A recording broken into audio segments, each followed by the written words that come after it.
प्रिय विद्यार्थियों, आज हम शुरू करते हैं मुंशी प्रेमचंद का उपन्यास निर्मला। इसका सामान्य परिचय हमने कल प्राप्त किया और हमने ये भी जाना कि उपन्यास में 26 भाग हैं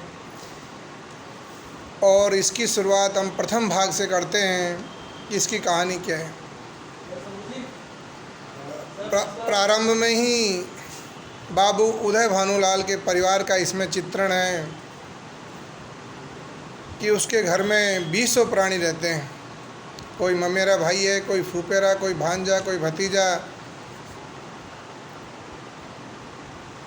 लेकिन यहाँ हमें उनसे कोई प्रयोजन नहीं है, क्योंकि आप सब जानते हो जब वैभव होता है, संपन्नता होती है, तो परिवार में सभी रिश्तेदार अपने होते हैं। यहाँ भी ऐसा ही है। वकील उदय भानु संपन्न है तो सब रिश्ते नाते उसके अपने हैं और घर में वो ये भी समझता है कि सबकी जिम्मेदारी निभाना मेरा कर्तव्य है। यहाँ उस चीज़ से दूर होकर के हम कहानी की जो मूल नायिका है उस पर आते हैं। इसमें उदय भानु की 2 बेटियां हैं, निर्मला और कृष्णा। लेखक ने यहाँ उनके अल्हड़ बचपन का वर्णन किया है। निर्मला 15 साल की है, कृष्णा 10 साल की है, लेकिन उनके स्वभाव में कोई अंतर होता नहीं है। जैसा कि बच्चे जैसे होते हैं वैसा ही इसमें वर्णन किया है। दोनों चंचल है, खिलाड़िन है और शेर तमाशे पर जान देती है। दोनों गुड़ियों का धूमधाम से, छोटी छोटी गुड़ियाँ, आप सब जानते हो कि गुड़ियों का एक खेल होता है। दोनों निर्मला और कृष्णा वो खेल खेलती है, खेल खेल में उनका ब्याह रचाती है और घर वाले यदि कोई काम बताते हैं तो उनसे भी जी चुराती है। बार बार पुकारने पर भी नहीं आती है। और उनके 2 भाई भी हैं, चंदर और सूर्य भानु। आपस में छोटे मोटे उनसे झगड़े भी होते हैं और कई बार नौकरों को भी डांटती है। इस तरह से एक जो बचपन होता है उसका इसमें वर्णन है। लेकिन निर्मला जो कि घर की बड़ी बहन है, 15 वर्ष की है और 16वीं में प्रवेश करने पर है उदय भानु उसका ब्याह तय कर देता है। जब यह पता निर्मला को चलता है तो एक छोटी सी किशोर बालिका इस चीज़ से असहज महसूस करती है।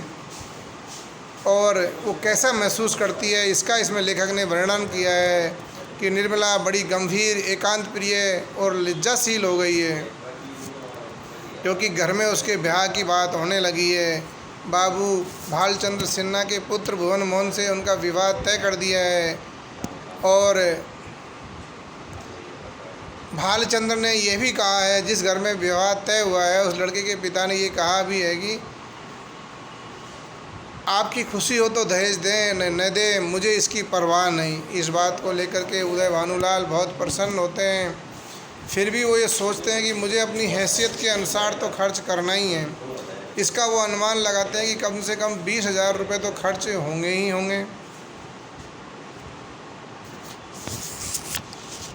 लेकिन विवाह की सुनकर के निर्मला के मन में एक विचित्र सी शंका समा जाती है।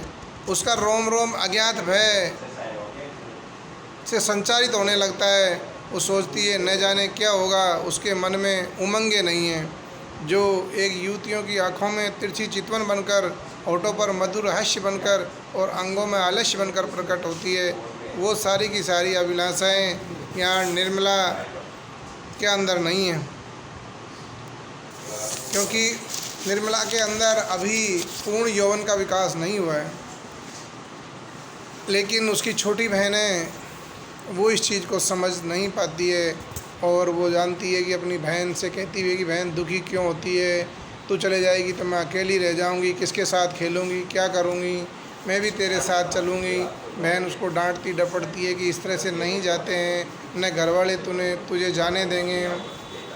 वो ये भी कहती है क्या बहन ये घर तेरा नहीं है, तुझे घर से बाहर क्यों निकाला जा रहा है, क्या घर लड़कियों का नहीं होता है। इस तरह के प्रश्न भी मुंशी प्रेमचंद इस उपन्यास के माध्यम से उठाते हैं। फिर वो कहता है कभी मुझे भी जाना पड़ेगा तो हमारे भाई को क्यों नहीं जाना पड़ेगा। वो कहती है ये तो लड़का है, लड़कों को घर से छोड़कर नहीं जाना पड़ता। लेकिन इतने में ही चंदर आ जाता है और वही जो एक छोटे बच्चे की सी मानसिकता होती है शादी ब्याह में एंजॉय करने की, खुशी मनाने की, वह भी आकर यही बात कहता है, ओहो अब तो बाजे बजेंगे, दीदी दुल्हन बनेगी, पालकी पर चढ़ेगी। इस तरह से वो खुशियाँ मनाते हैं और शादी की कल्पना करने लगते हैं कि अब तो बैंड बाजे बजेंगे, जो बहुत सारे आतिशबाजियाँ होगी, विविध तरह की रंगीन फुलझड़ियाँ चलेगी जो लाल पीले हरे नीले रंग की होंगे, आसमान से तारे टूट कर गिरेंगे। इस तरह से चंदर जो कि एक बालक है वो कल्पनाएं उस विवाह की करता है। ऐसे में निर्मला को अकेला छोड़कर कृष्णा और चंदर दोनों बाग की ओर चले जाते हैं और निर्मला अकेली रह जाती है। अकेली रहती है तो विविध तरह की वो चिंताएं करती है और ये सोचती है कि मुझे जाना पड़ेगा। यह सोच सोच करके वह दुखी भी होती है और दुखी होते होते उसको नींद आ जाती है। और आप सब जानते हो कि जब व्यक्ति चिंतित होता है तो कुछ ऐसी आभासी शक्तियाँ, या ये मान करके चलिए कि आदमी की शंकाएँ अचेतन मस्तिष्क से स्वप्न में प्रकट होने लगती हैं। यहाँ निर्मला के साथ भी ऐसा ही होता है कि उसे एक स्वप्न आता है कि वो एक नदी के किनारे खड़ी है और बहुत रात हो गई है। फिर वो सोचती है मैं अकेली कैसी रहूँगी। इतने में ही उसे एक नौका आती हुई दिखाई देती है, लेकिन नौका जो ही घाट पर आती है और वो चढ़ने के लिए बढ़ती है, उसका मल्लाह उसे बोल देता है कि यहाँ तेरे लिए जगह नहीं है। मल्लाह की वो बहुत खुशामद करती है, उसके पैरों पड़ती है, रोती है, लेकिन वह यह कह देता है कि तेरे लिए यहाँ जगह नहीं है। फिर वो चिंता करके खड़ी रहती है, चिल्ला चिल्ला कर रोती रहती है। निर्जन तट पर रात भर कैसे रहेगी, यह सोचकर नदी में कूदकर उस पर नाव चढ़ना चाहती है। इतने में कहीं से आवाज़ आती है, ठहरो ठहरो, नदी गहरी है, डूब जाओगे। वह नाव तुम्हारे लिए नहीं है, मैं आता हूँ, मेरी नाव में बैठ जाओ, मैं उस पर पहुँचा दूँगा। वह भयभीत होकर इधर उधर देखती है कि यह आवाज़ कहाँ से आई। थोड़ी देर के बाद एक छोटी सी डोंगी आती दिखाई देती है। उसमें न पाल है, न पतवार है, न मस्तूल, पैंदा फटा हुआ है, तख्ते टूटे हुए हैं, नाव में पानी भरा हुआ है और एक आदमी उसमें से पानी उलीच रहा है। वह उससे कहती है कि यह तो टूटी हुई है, यह कैसे पार लगेगी। मल्लाह कहता है तुम्हारे लिए यही भेजी गई है, आकर बैठ जाओ। वह एक क्षण सोचती है इसमें बैठूं या न बैठूं, अंत में निश्चय करती है कि बैठ जाऊं। देखिए ये जो बातें उसमें स्वप्न में कही जा रही है, कहीं न कहीं उस दिव्य शक्ति के द्वारा आगामी जीवन का आभास निर्मला को कराया जा रहा है, या लेखक ने अपने मनोवैज्ञानिकता के आधार पर आगे के उपन्यास की कथा को एक संकेत इसमें दिया है। क्योंकि आगे ये प्रतीक रूप में ये जो बातें कही जा रही है कि एक नाव आती है, उसको उसमें नहीं बैठाता है। यहाँ आगे भी इस कहानी में ऐसा ही होगा कि जिसके साथ विवाह किया जा रहा है वह दहेज के कारण टूटेगा और बाद में दूसरा विवाह इस तरह से होगा जो कि अधेड़ उम्र का होगा, जो रिश्ता लेकर आएगा कि भाई मैं इस रिश्ते के लिए तैयार हूँ। जिस तरह से टूटी हुई नौका में इसे बैठाया जाता है, वैसा ही टूटा हुआ जीवन साथी इसे आगे मिलने वाला है।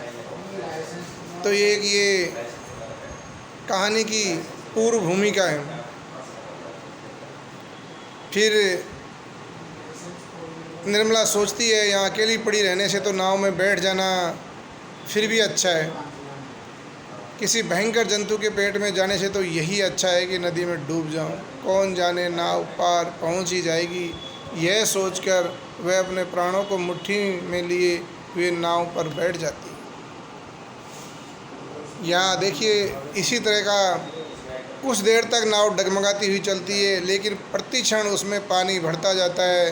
वह भी मल्लाह के साथ दोनों हाथों से पानी उलीचने लगती है, यहाँ तक कि उनके हाथ रह जाते हैं पर पानी बढ़ता ही चला जाता है। आखिर में नाव चक्कर खाने लगती है, मालूम होती है अब डूबी अब डूबी। और देखिए निर्मला का जीवन भी इसी तरह से अपने सांसारिक जीवन में आगे बढ़ेगा। तब वह किसी अदृश्य सहारे के लिए दोनों हाथ फैलाती है, नाव नीचे लाती है और उसके पैर उखड़ जाते हैं। वह ज़ोर से चिल्लाई और चिल्लाते ही उसकी आंखें खुल गई।